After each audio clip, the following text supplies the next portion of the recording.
మీరు గతంలో తడిసిన ఓట్లు కొనలే, మొక్కెత్తిన ఓట్లు కొనలే. అటువంటి పరిస్థితి ఇప్పుడు లేకుండా మేము బై ఛాన్స్ ఇన్ని చర్యలు తీసుకున్నప్పుడు కూడా అకాల వర్షం సడన్ గా ఏదైనా వచ్చి అక్కడ ఉన్న రైతులు అప్పటికప్పుడే మనం చేసుకోలేకపోతే తడిస్తే కూడా తడిసిన ధాన్యాన్ని కూడా ఎంఎస్పీతో కొంటామని చెప్పాం. ఎక్కడా ఒక్క గింజ కూడా వదిలిపెట్టామని చెప్పాం.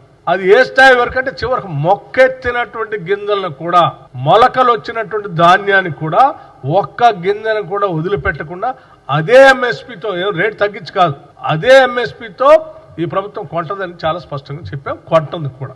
ఏ రైతు ఆందోళన చెందొద్దని మేము చాలా స్పష్టంగా రైతులకు చెప్తా ఉంటే మీరు ఆ పక్కన తడుస్తా ఉన్నాయి, రైతులు అన్యాయం అయిపోతా ఉన్నారు అని వాళ్ళని భయపెట్టి భయభ్రాంతులు గురి చేసి ఒక రకమైనటువంటి ఒక ఉద్రిక్త వాతావరణం, రైతుల మనస్సుల్ని ఆందోళన చెందేటట్టుగా చేసే పరిస్థితి మంచిది కాదు. దయచేసి మీరు మీ ఆనందం కోసం రైతులను ఇబ్బంది పెట్టకండి. మేము చాలా స్పష్టంగా ఉన్నాం. ఎన్ని లక్షల మెట్రిక్ టన్నులు పండినా చివరి